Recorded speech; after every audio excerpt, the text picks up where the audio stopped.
दोस्तों नमस्कार। स्वागत है आप सभी का आप ही के अपने इस मंच पर जिसका नाम है मयूर जानी ऑफिशियल। दोस्तों आज ये छोटा सा वीडियो रहेगा, लेकिन जो आपसे बात करनी है वो बड़ी महत्वपूर्ण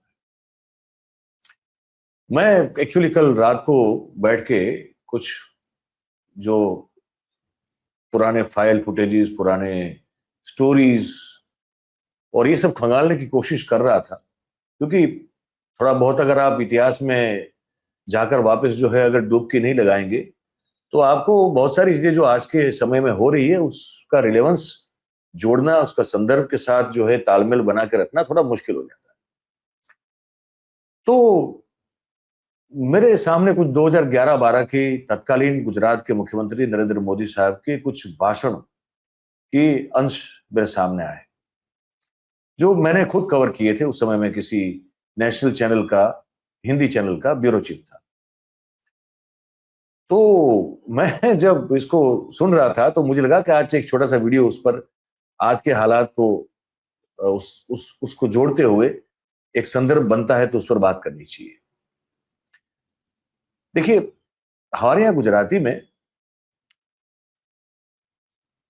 बहुत सारे, अब देश भर में अलग अलग बहुत सारे सर्प पाए जाते हैं, सांप पाए जाते हैं।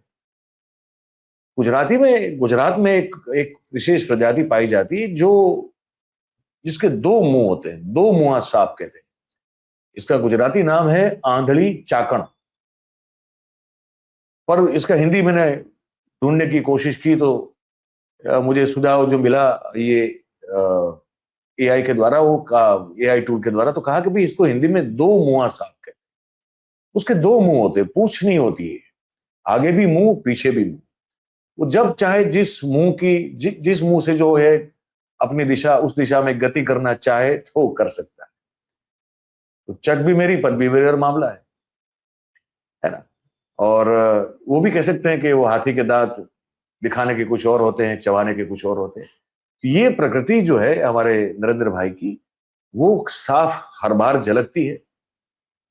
देश और दुनिया में दोनों जगह पे हम उस स्थिति में आ पहुंचे हैं जहां पे कुछ भी स्पष्ट नहीं है, और जब स्पष्ट नहीं है तो उसकी जिम्मेदारी आप किसको देंगे? ऑब्वियसली चुनी हुई सरकार को देंगे। लेकिन 2011-12 की बात कर रहा हूं, जब गुजरात सरकार ने, उस समय मोदी साहब की सरकार ने एक कानून बनाया था, गुजसी टोक, GUJCTOK, GUJCTOC आई थिंक, गुजसी टोक नाम था उसका। वो एक ऐसा कानून था जहां पे पुलिस अफसर को बड़ी सत्ता, बड़ी बड़ी पावर अलॉट की गई थी। और वो चाहे तो, जहां तक मुझे अभी ठीक से याद है, तो शायद 90 दिन तक किसी को ऐसे हिरासत में रख सकते थे, और उसके सामने जो भी निवेदन, स्टेटमेंट जो है वो अगर कोई देगा तो वो बिल्कुल मान्य होगा, उसके लिए कोई और वेरिफिकेशन की जरूरत नहीं है, कोई जांच की जरूरत नहीं है।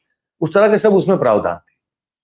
और कमला बेनीवाल, कांग्रेस की उस समय कांग्रेस की सरकार थी, यूपीए की, तो उनके द्वारा नियुक्त की गई राज्यपाल थी कमला बेनीवाल जी। अब तो वो नहीं रही, राजस्थान से ताल्लुक रखती थी।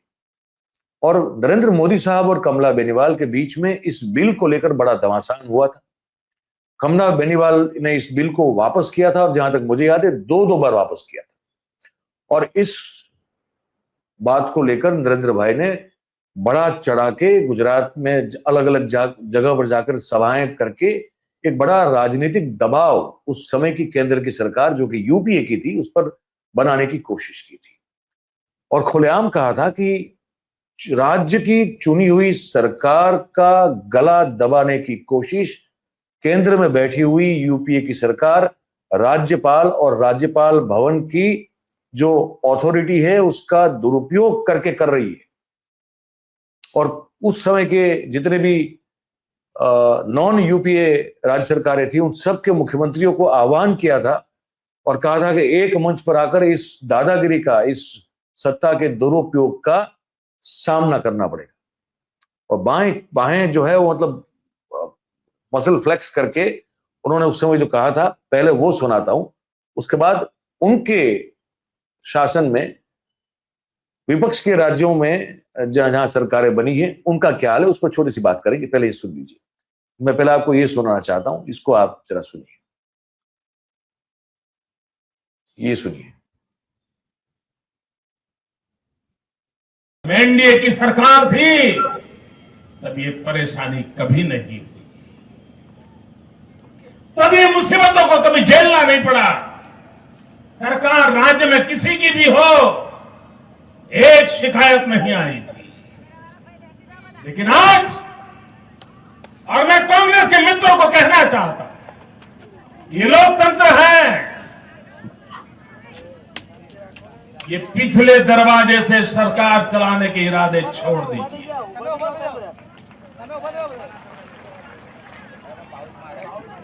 20 साल हो गए, गुजरात की जनता आपको स्वीकार करने के लिए तैयार नहीं है। मैं देश के सभी मुख्यमंत्रियों को आह्वान करता हूं, आपके राज्य में भी राजभवनों का दुरुपयोग करते हुए आपकी सरकारों के खिलाफ षड्यंत्र चल रहे हैं। आपने भी बहुत बार आवाज उठाई। एक चुनी हुई सरकार यूनिवर्सिटी में वाइस चांसलर तक न रख सके, और दिल्ली की सरकार के द्वारा बिठाया हुआ व्यक्ति किसी भी प्रक्रिया को न मानते हुए यूनिवर्सिटी को राजनीतिक अड्डा बना दे। मैं जब मुख्यमंत्रियों की मीटिंग में जाता हूं, हर कोई मुख्यमंत्री राजभवन से जो दुष्चक्र चलते हैं उसके खिलाफ अपनी आवाज उठाता है। अगर 2 सरकारें चलेगी तो शासन जाएगा कहां? कांग्रेस के मित्र राज्यपाल जी के माध्यम से पैरेलल सरकार चलाने के षड्यंत्र कर रहे हैं।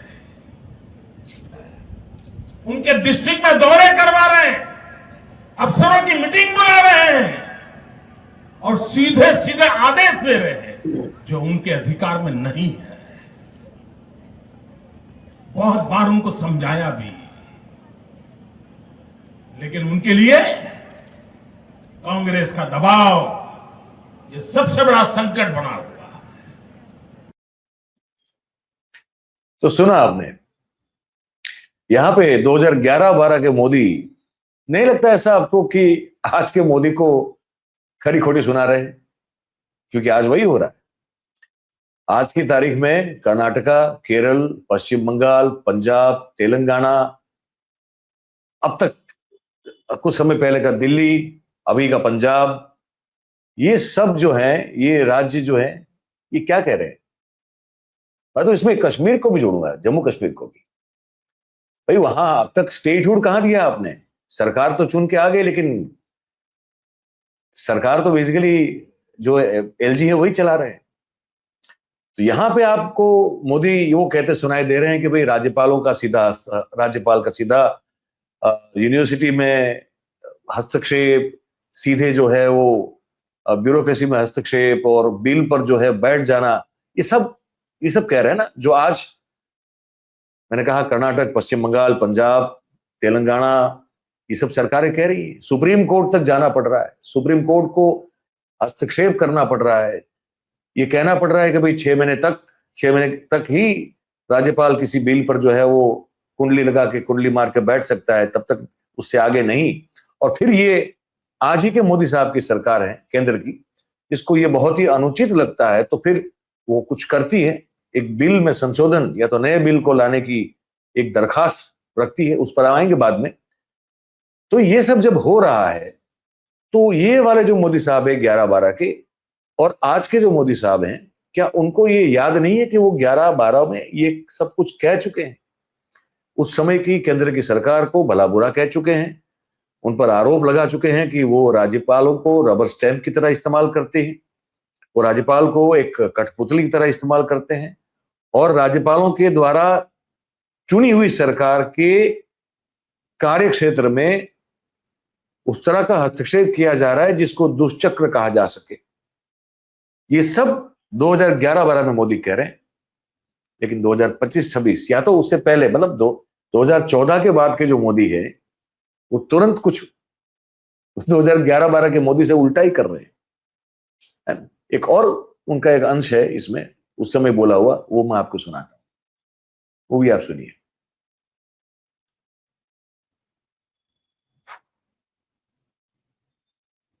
लोकतंत्र इस प्रकार से नहीं चल सकता है और इसलिए हिंदुस्तान के सार्वजनिक जीवन के इतिहास में पहली बार लाखों लोगों की विराट सभा में एक गवर्नर के खिलाफ,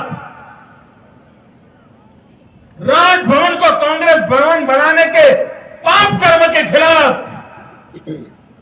एक चुनी हुई स्थिर सरकार को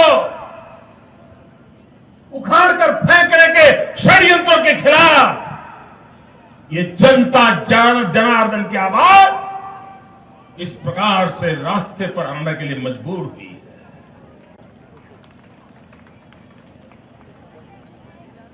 भाइयों बहनों, वो 356 लगा नहीं पाए, वो भांति भांति के षड्यंत्र करके हमें बर्बाद करने की कोशिश कर रहे हैं, लेकिन कर नहीं पाए। वो जनता के दिलों को जीत नहीं पाए और इसलिए गुजरात जैसे कोई दुश्मन देश का हिस्सा हो, ऐसा दुश्मनी का व्यवहार किया जाता है। भाइयों मैंने कहो, आ दिल्ली ने जवाब आपको જોઈએ, आ दिल्ली नो जवाब मांगवो જોઈએ। तो ये भी सुना आपने 11 और 12 के तत्कालीन मुख्यमंत्री गुजरात नरेंद्र मोदी साहब। तो जो बोले हैं उसको रिपीट नहीं करूंगा मैं, आपने सब गौर से सुना ही होगा।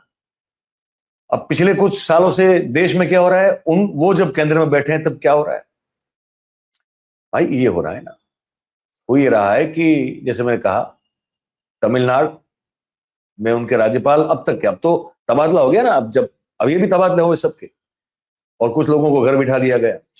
तो वो जो RN रवि थे तमिलनाडु के राज्यपाल, अब वो चले गए, उनको भेज दिया गया है मिशन बंगाल। ठीक है, तो RN रवि के खिलाफ क्या क्या फरियादें हुई हम सबने देखी हुई है। मैं इसलिए, क्योंकि ये सब पर हम जब वो घटनाएं हुई हमने विस्तार से बात की है, तो मैं पुनरावर्तन का दोष नहीं अपने माथे पे ओढ़ना चाहता, लेकिन मैं बता रहा हूं ब्रीफ में। RN रवि का क्या बर्ताव था तमिलनाडु में, उन्होंने तो भाषण छोड़ दिया जो उनको राज्य सरकार की ओर से दिया गया था। उन्होंने कहा कि ये निराधार है, इसको मैं नहीं पढ़ूंगा। हालांकि राष्ट्रपति महोदया जो लिखा जाता है वो सब कुछ पढ़ती है, जो सब कुछ निराधार होता है, लेकिन वहां कोई प्रॉब्लम नहीं है। भारतीय जनता पार्टी के राज्यों में जो राज्यपाल को जो भाषण पढ़ते हैं वो भी उन्हीं वहां उस राज्य की सरकार से ही लिख कर दिया जाता है, वहां पढ़ लेते हैं, कोई प्रॉब्लम नहीं है। लेकिन यहाँ प्रॉब्लम है। वैसे ही केरल में लेफ्ट की सरकार है, विजयन उनके CM है, तो वहां आरिफ मोहम्मद खान बहुत लंबे अरसे तक रहे।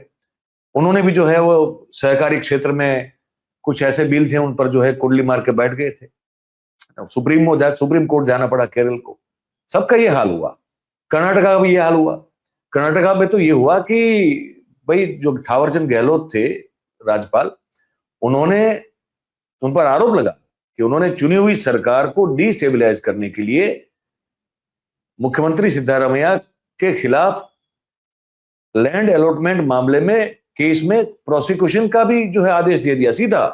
ये जो अभी सुने ना हमने, मोदी साहब जब मुख्यमंत्री थे कहते थे कि भाई ये तो सीधे ब्यूरोक्रेसी को आदेश दे देते हैं, ये सीधे मीटिंग्स करते हैं, ये विश्वविद्यालयों में यूनिवर्सिटीज में किसको क्या किस व्यक्ति को पद देना चाहिए नहीं देना चाहिए उस पर भी हस्तक्षेप करते हैं, ये कानून पर जो है बिल पर बैठ जाते हैं, दुश्मनों जैसा बर्ताव करते हैं। तो ये सब हम सबके सामने है ना। वही हाल पश्चिम बंगाल में हमने देखा। आनंद बोस साहब रहे लंबे अरसे तक, उन्होंने क्या बर्ताव किया हमने देखा। ठीक है, वही सब विश्वविद्यालय में बहुत ज्यादा हस्तक्षेप था उनका। ठीक है, पंजाब में अभी भी हम वहां आम आदमी पार्टी की सरकार है, तो हम सब देख रहे हैं कि भाई राज्यपाल ने उन सब बिलों को ही नामंजूर कर दिया जो चुनी हुई सरकार जो है आम आदमी पार्टी की, उन्होंने सब पास किए थे विधानसभा में, है ना। तो उन्होंने कहा कि ये जो विधानसभा सेशंस जो बुलाए गए थे वही सब असंवैधानिक हैं। वो सेशन जो है वो बिल्कुल गैर कानूनी है, वो होने नहीं चाहिए थे, यहां तक राज्यपाल ने कह दिया। ये पंजाब की बात है। फिर वहां फिर सरकार को कोर्ट में जाना पड़ा और कोर्ट ने इसको निरस्त किया। तेलंगाना में भी यही हाल है, तेलंगाना को भी सुप्रीम कोर्ट में जाना पड़ा कि भाई ये जो एक वहां गवर्नर साहब जो थे, है ना, सौंदरराजन, तो वो बिल पास ही नहीं कर रहे हैं, बिल पर बैठे हैं कुंडी लगा के। वो भी सब विश्वविद्यालय और यूनिवर्सिटीज में जो भर्ती प्रक्रिया और जो किसी को पद पर बिठाने की बात थी, उन सबको लेकर जो एडमिनिस्ट्रेटिव इश्यूज थे वहां पे था। तो ये सब तो हो रहा है। तो थोड़ा जाइए, थोड़ा देखिए, अपने गिरेबान में झांकिए। वो दो मुंहा साहब वाला मामला यहाँ पे क्यों कर रहे हैं भाई साहब, है ना? लेकिन ये कर रहे हैं और यहां से वो रुकते नहीं है। जब सुप्रीम कोर्ट ने इंटरवीन किया तब अगस्त 2000, अब ये सब किस आधार पर कर रहे हैं? अनुच्छेद 200 के आधार पे ये कर रहे हैं। राज्यपाल को कठपुतली बना के, रबर स्टैंप बना के, उनके द्वारा अपनी मनमर्जी का हस्तक्षेप, जिसको मोदी साहब ने उस जमाने में दुष्चक्र कहा था, राज्यपाल ऑफिस या गवर्नर ऑफिस के द्वारा चलाया जा रहा, वो आज चल रहा है, लेकिन वो अनुच्छेद 200 के तहत चल रहा है। ठीक है, तो अब हो क्या रहा है? अब चलिए, इसके तहत हो रहा है, लेकिन अगस्त 2025 में हुआ यह है कि पिछले अगस्त 2025 में राज्यपालों को और सशक्त बनाने, क्योंकि सुप्रीम कोर्ट ने इंटरवीन किया तो उनको वहां भी मिर्ची लग गई, तो उन्होंने कहा कि अब हम कानून लाएंगे, केंद्र सरकार कानून लाएगी। उस कानून में उसका हेतु क्या होगा, ध्येय क्या होगा उस कानून का? तो राज्यपालों को सशक्त बनाना। तो अगस्त 2025 में गृह मंत्रालय ने 130वें संविधान संशोधन विधेयक जैसे नए कानून को प्रपोज कर दिया, जिसका उद्देश्य राज्यपालों और उपराज्यपालों को और अधिक स्पष्ट और सशक्त बनाना है। अब 2011-12 में कुछ ये कर रहे हैं और अब 2014 के बाद ये कर रहे हैं। कैसा कानून लाइए? 130वां संविधान संशोधक विधेयक जो प्रपोज कर दिया है, जिसका उद्देश्य है राज्यपालों और उपराज्यपालों को और अधिक स्पष्ट और सशक्त बनाना, विशेष रूप से उन मामलों में जहां मंत्री उस चुनी हुई सरकार का भ्रष्टाचार के आरोप के घेरे में हो।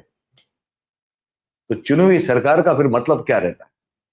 लेकिन इनको ये करना है कि जब चाहे तब तक फिर वो किसी भी बिल पे जो है कुंडली मार के बैठ जाएंगे, जब चाहे तब सीधा ब्यूरोक्रेसी को ऑर्डर करेंगे, तो उसमें कोई कुछ कह नहीं पाएगा। ये सब करना है, इसीलिए इसको प्रस्तावित कर दिया है। दिख रहा है आपको वो दिमाग में, मतलब आप विजुअलाइज कर रहे वो दो मुंह वाला सांप कहीं भी किधर भी जब मर्जी जा सकता है। तो आज इस बातचीत में हमको बस ये बताना था आपसे, छोटा सा वीडियो है। अब इस पर आपको अपनी कोई राय रखनी हो, अपना कोई मत हो, तो हमको कमेंट के जरिए लिख के जरूर से बताइए। और अलगाव की ये जानकारी आपको उचित लगी है, काम आई है, तो इस वीडियो को लाइक करें, इसकी लिंक को हो सके उतना आप शेयर करें, और ये मंच आप ही का है, अगर आपने अब तक सब्सक्राइब नहीं किया है तो कर ले और अपने साथियों से भी करवा लें। और हाँ भाई साहब, हमें और बहनें भी, हमें आर्थिक सहयोग की जरूरत है। हम एक स्वतंत्र पत्रकारिता करते हैं, तो धन्ना सेठों से और किसी और से ऐसे पैसे वैसे लेते नहीं है। तो हमको टिके रहने के लिए आप सबकी ओर से आर्थिक सहायता चाहिए। आपसे गुजारिश है कि आप जिस तरह से और जितना भी आपकी मर्जी के मुताबिक हमको आर्थिक सहायता दे सकते हैं, दे। ये जो नीचे आप स्क्रॉल देख रहे हैं, उसमें वो आपको बताया गया है कि आप कैसे हमसे जुड़ सकते हैं आर्थिक सहायता के करने के तौर पे। तो आप इतना करें, ये आप सबसे गुजारिश है, क्योंकि इस दौर में सम्मान, स्वमान और रीढ़ की हड्डी को बिल्कुल मजबूत रख के पत्रकारिता करना थोड़ा मुश्किल हो गया है, तो आप सबका सहकार चाहते हैं। अगर आप एक कर दें तो आपके सहयोग का, आपके समर्थन के आभारी रहेंगे, और तो क्या कह सकते हैं। बहुत बहुत धन्यवाद करेंगे आप सबका हमारे साथ इस बातचीत में जुड़ने के लिए। Thank you very much. नमस्कार।